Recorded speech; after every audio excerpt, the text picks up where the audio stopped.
Bonjour à tous, bienvenue sur My Travel Project. On se retrouve aujourd'hui pour une nouvelle vidéo de ma vie de freelance. La dernière que j'ai faite, elle a été postée début janvier, sauf que techniquement je l'avais tournée genre en novembre. Donc je me suis dit que c'était peut-être l'heure d'un update. Comme tu vois, pour cette vidéo, j'ai un peu innové sur le cadre. En fait, vu que je suis en train de littéralement tout vendre dans mon appart, il y a de moins en moins de coins où je peux filmer. Soit parce qu'il n'y a plus rien dans le fond, soit parce que c'est des tonnes de carton, donc bon, on fait avec ce qu'on a quoi. Donc la dernière vidéo de ma vie de freelance, je te parlais du fait que j'avais pas trop passé une semaine géniale, parce que j'avais eu un problème avec un client, voilà, ça s'était pas nécessairement bien passé.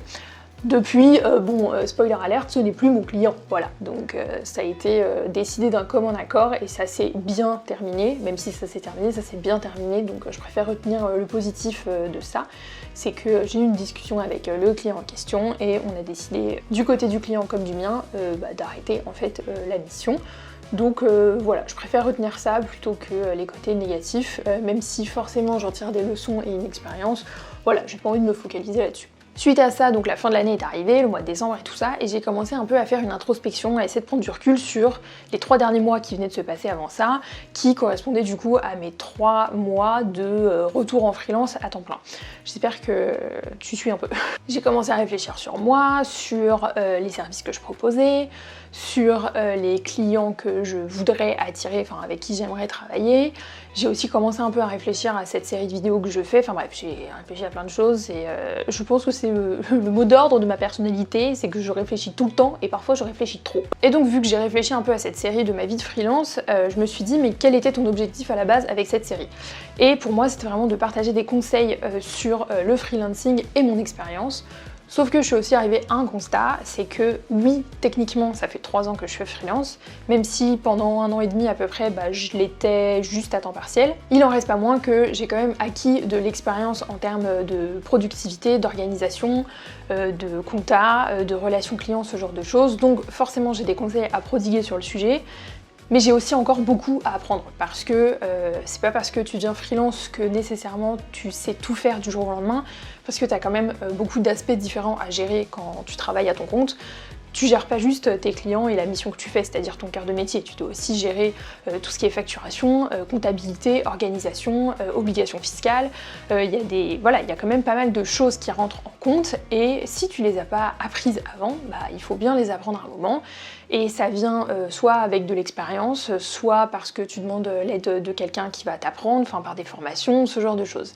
Et je me suis rendu compte qu'en fait, l'idée première que j'avais avec cette série, qui était de faire des vidéos genre comment trouver des clients, comment augmenter sa visibilité, ce genre de choses, c'était des vidéos que oui, j'aimerais bien faire, mais j'ai pas suffisamment de conseils pertinents à donner sur le sujet pour que ça soit une vidéo vraiment utile, informative, efficace. Et j'ai pas envie de faire les choses à moitié. Donc en fait je me suis rendu compte que même si j'avais l'envie au début de faire de cette série de vidéos une série de conseils, finalement j'ai pas vocation à le faire parce que j'apprends aussi en même temps. Et je préfère plutôt montrer mon processus d'apprentissage et montrer les différentes facettes de ma vie de freelance plutôt que de donner des conseils comme si je connaissais déjà tout et que j'étais, on va dire, une freelance aboutie, ce qui n'est pas le cas. Donc j'estime que je connais bien mon métier et que je fais bien les missions que je fais avec mes clients. Pour autant, ça veut pas dire que je connais tout du freelancing. Et en fait, voilà, j'ai envie de juste donner une autre direction à cette série de vidéos, donc j'espère que ça te plaira. Mais je pense que je vais vraiment plus dédier cette série, ma vie de freelance, sur un retour d'expérience plutôt que sur mes conseils parce que j'ai encore beaucoup de choses à apprendre. J'ai encore beaucoup de choses à apprendre et je préfère en fait montrer mon processus d'apprentissage plutôt que de prodiguer des conseils qui seront peut-être mal formulés ou peut-être que c'est des conseils en fait qui ne me viennent même pas à l'esprit pour l'instant. Je pense que je suis pas encore assez mature en termes de freelancing pour pouvoir prodiguer des conseils tout simplement. Donc bref, je disais fin de l'année, petite introspection, j'ai commencé à réfléchir à ces 3 mois qui venaient de s'écouler, ce que je voulais pour l'année 2021 dans mon métier, auprès de mes clients. J'ai commencé un peu à réfléchir à mes forces, mes faiblesses, ce que je voulais faire en priorité, ce genre de choses. Et c'est là que je suis quand même arrivée à une certaine conclusion, c'est que je voulais investir en moi et du coup me payer une formation. Et en fait c'est quelque chose que j'avais jamais envisagé avant, de me payer une formation, sauf que en faisant cette introspection, je me suis rendu compte qu'il y avait vraiment des aspects sur lesquels je voulais travailler pour moi et qui allaient forcément me servir dans le futur, notamment tout ce qui était prospection pour obtenir de nouveaux clients et aussi profilage, je sais pas si ça se dit profilage, ça fait espion, mais en gros peut-être mieux définir le profil des clients avec lesquels je voudrais travailler. Donc ça c'était vraiment des aspects que je voudrais améliorer en 2021, donc prospection, vente, mieux définir le type de clients avec lesquels je voudrais travailler, et je me suis dit j'ai pas l'impression de pouvoir faire ça toute seule. J'ai aussi l'envie d'être accompagnée, j'ai envie d'investir en moi et donc de commencer 2021 sur des nouvelles bases et des bases qui pour moi vont être plus rassurantes en fait. Donc c'est ce que j'ai fait, je me suis mis en quête d'une formation que j'ai trouvée, je suis en train de faire la formation, elle dure 3 mois donc ça prend un peu de temps. Pour l'instant ça se passe très bien mais je préférais en parler à l'issue de la formation pour avoir un avis complet sur la question, donc je parlerai de la formation et du nom de la formation à ce moment-là. Bon, on est de retour, ma caméra a lâché, donc je l'ai rechargée. Donc ce que je disais juste avant que ma caméra ne lâche, que j'allais la recharger pendant 40 minutes et qu'ensuite on prenne cette vidéo, c'est que vraiment ce dont je voulais te parler dans cette vidéo, c'était le fait d'investir en soi et dans des formations, même si parfois ça semble cher, et que ça fait peur parce que c'est quand même beaucoup d'argent d'un coup, tu sais pas nécessairement la valeur que tu vas retirer de cette formation ou ce genre de choses. Parce que oui, tu peux très bien connaître ton métier, mais c'est pas pour autant que tu vas nécessairement savoir t'en sortir au niveau administratif, en termes de stratégie de marketing, de technique de vente, ce genre de choses, et c'est pas grave, c'est des choses qu'il faut apprendre, et parfois tu peux pas nécessairement tout apprendre par toi-même avec seulement du contenu gratuit. Ce que je trouve bien avec internet, c'est qu'il y a beaucoup de choses que tu peux chercher et apprendre par toi-même, et en fait j'ai fait ça pendant des années de me former avec uniquement du contenu gratuit, donc c'est-à-dire des articles de blog, des e-books, des essais gratuits 30 jours de LinkedIn Premium, ce genre de choses, pour en fait me rendre compte qu'à un moment, ce contenu gratuit c'est bien, mais c'est aussi limité. Et donc je ne sais plus du tout comment j'en ai entendu parler, mais au mois de décembre, j'ai découvert mon compte formation. Et là, ma vie s'est transformée. Non, je déconne. Mais donc en fait, mon compte formation s'appelle mon compte CPF, je crois, ou quelque chose comme ça. Compte professionnel de formation.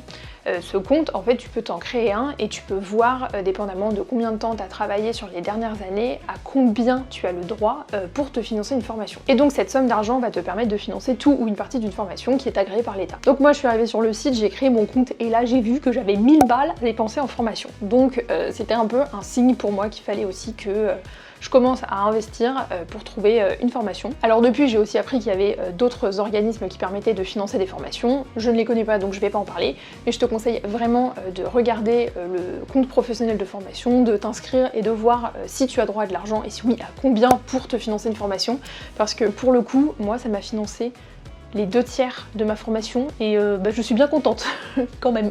Et aussi pour finir cette vidéo, je voudrais un peu t'expliquer pourquoi j'avais pas nécessairement considéré l'idée d'investir dans une formation avant et qu'en fait je me tournais toujours vers des contenus gratuits.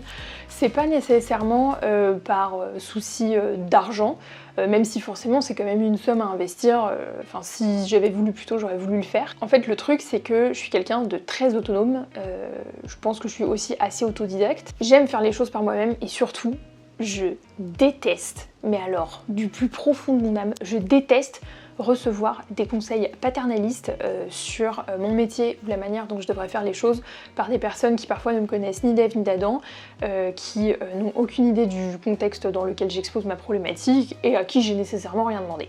Donc je pense que inconsciemment toute cette situation-là, enfin bref, toute cette vision-là, a fait que je m'étais pas intéressée plus que ça aux formations. J'avais pas une mauvaise image de la formation, mais juste en gros je pensais que c'était pas pour moi. Et en fait c'est aussi pour ça que je consommais beaucoup de contenu gratuit, parce que c'est moi qui allais chercher le contenu et c'est moi qui le lisais et qui l'interprétait et ensuite l'appliquais à ma situation comme moi je voyais les choses. Sauf que c'est aussi bien parfois d'avoir un avis extérieur de quelqu'un qui ne te connaît pas du tout, à qui tu vas expliquer ta problématique, mais il faut aussi que ça soit quelqu'un, selon moi, d'humain et qui va vraiment essayer de comprendre le contexte, d'où tu viens, pourquoi tu penses comme ça, quelles sont tes problématiques et comment tu peux avancer. Et en fait j'ai vraiment commencé à considérer l'idée de la formation quand je suis enfin tombée sur une formation qui avait l'air de me donner tout ça et qui me donne tout ça tout du moins pour l'instant, donc ça c'est cool. Donc c'est une formation qui est spécialisée sur l'économie freelance et vraiment les bases en fait pour bien commencer ton activité de freelance. Et même si j'ai commencé il y a 3 ans, je trouvais que sur beaucoup de points ça s'appliquait à moi et j'ai vraiment trouvé la valeur ajoutée en fait que je cherchais. Donc c'est pour ça que j'ai décidé d'investir et de me payer cette formation. Et je pense que c'est vraiment quelque chose que beaucoup de personnes devraient faire en fait. Si toi aussi tu veux te lancer dans le freelancing et que tu sais pas par où commencer, tu ne sais pas comment faire et que tu as un peu l'impression de pédaler dans la semoule. Je trouve que dans ces cas-là, une formation sur les premiers mois, sans te mettre de pression, d'objectifs, de chiffre d'affaires, de nombre de clients à ramener ou de visibilité sur internet, ce genre de choses, moi ça m'a vraiment posé. C'est-à-dire que je me suis dit ok, tu reprends tout depuis le début, tu reposes les bases, tu reprends de zéro. Oui, tu as encore des clients pour l'instant avec lesquels tu travailles et à côté tu fais ta formation. Et pour l'instant, tu peux très bien concilier les deux, donc fais les deux et il n'y a pas de rush quoi. Enfin, personne te demande directement de faire 70 000 € de CA la première année. Donc autant faire les choses peut-être plus lentement, mais les faire bien.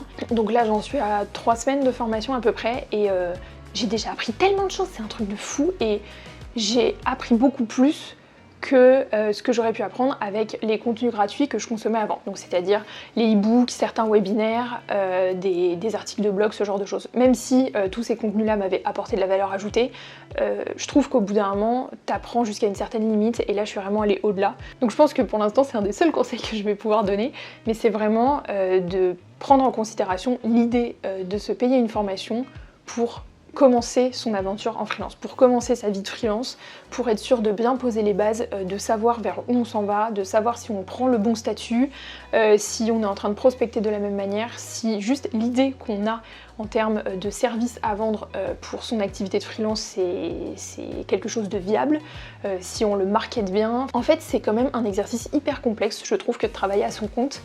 Et c'est complexe et c'est pas nécessairement inné, tout simplement. Donc je pense qu'une formation, ça peut vraiment aider. Pas nécessairement celle que je fais, parce que je pense qu'il y a autant de formations qu'il y a de profils de freelance et que la formation que je fais actuellement peut convenir à beaucoup de personnes, mais ça se trouve ne va pas convenir à d'autres. Donc il faut trouver celle qui fit à ton profil et à ce que toi tu souhaites pour ton activité. Et surtout, je pense qu'il faut vraiment trouver des personnes qui ont à cœur de t'accompagner, qui ont vraiment un peu l'humain au cœur de leur démarche et pas juste le prix de la formation au cœur de leur démarche. Il faut trouver des personnes qui ont vraiment cette envie de t'accompagner, qui sont pas là dans l'objectif de te paternaliser et un peu avec une démarche condescendante en mode moi je sais et toi tu sais pas, tu vois.